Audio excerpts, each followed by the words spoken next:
आज चाहिँ हामी तिलको लड्डु बनाउन लागेको छौँ। यहाँ रहेको छ तिल, यहाँ छ सक्खर।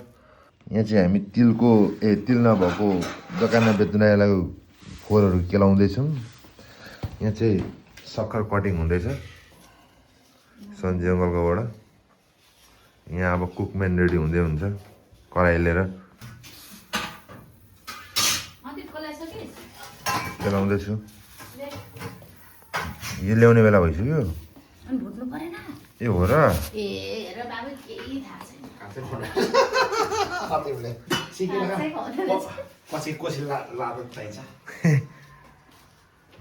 सक्खर पाक्दैछ यहीँ।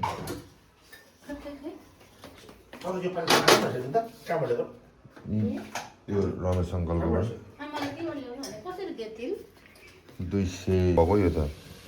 कहाँ भयो? कत्रो टाइम लाग्छ पाक्नु? यो त सबै पाक्नुपर्छ नि।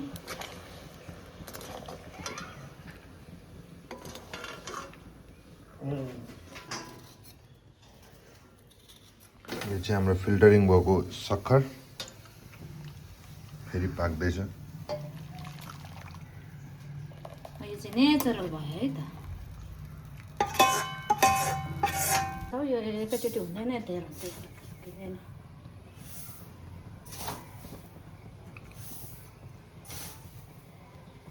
यो चाहिँ के गरेको? यसलाई भुनेको। अब यसरी रातो पार्नुपर्छ भुटेर। हाम्रो कराई चाहिँ एकदम स्पेसल छ। यो कराई चाहिँ एकदम अर्ग्यानिक भन्नुपर्छ, किनभने यो चाहिँ एकदम किटको कराईमा खानु चाहिँ स्वास्थ्यको लागि एकदम राम्रो अरे। अनि यो गुड चाहिँ फेरि एकदम नेचुरल भयो, एकदम स्वास्थ्यको लागि एकदम फाइदाजनक, बिना केमिकलको।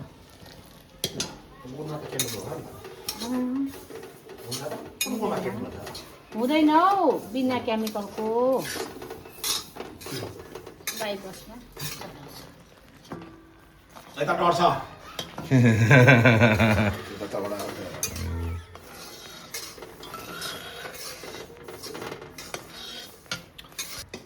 यहाँ चाहिँ तिल फ्राई हुँदैछ हाम्रो।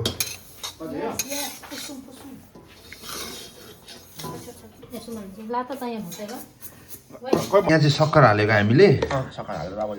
बा त्यत्रो सक्खर यहाँ सक्यो।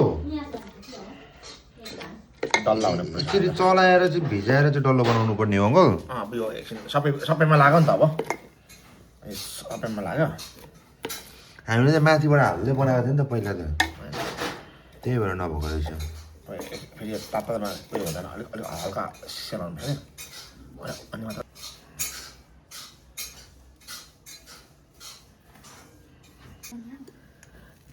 धमाधम बन्दैछ हाम्रो यहाँ लड्डु। अब मेरो अदिप छोराको कसार बाँड्दैछ।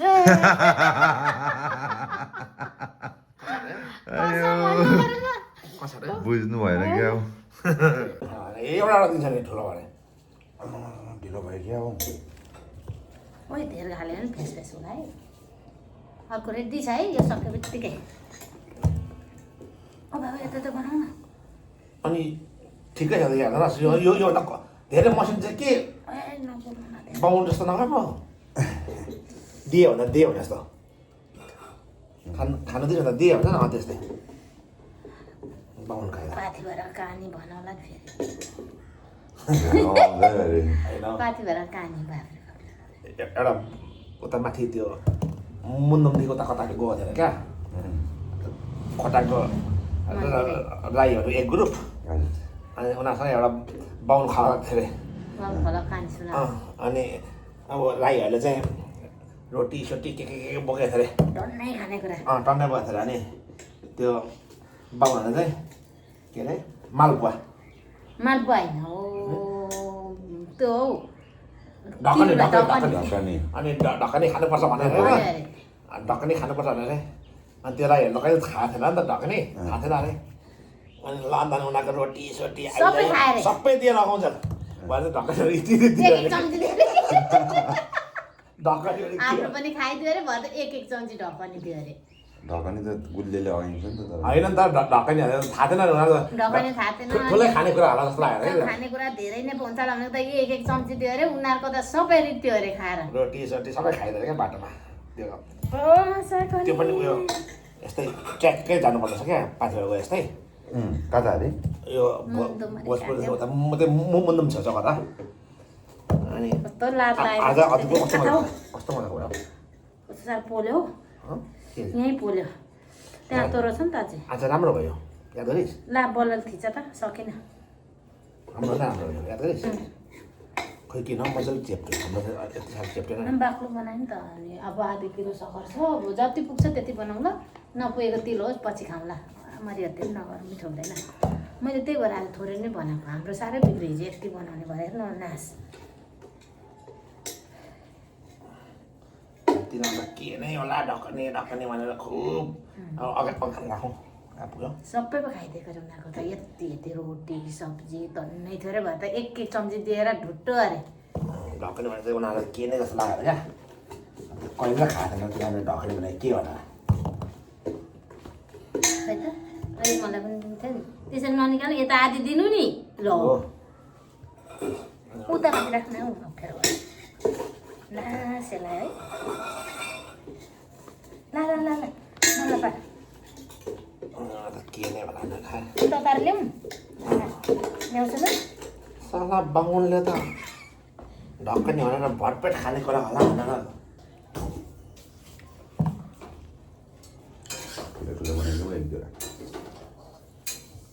त्यो सकिन्छ कि भन्नु म यहाँ ल्याइहाल्छु सक्यो ल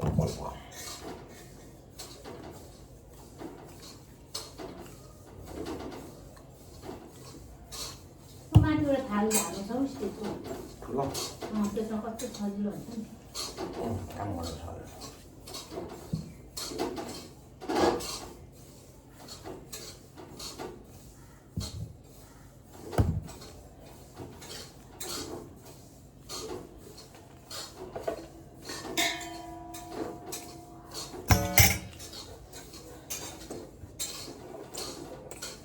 मिठो भएको छ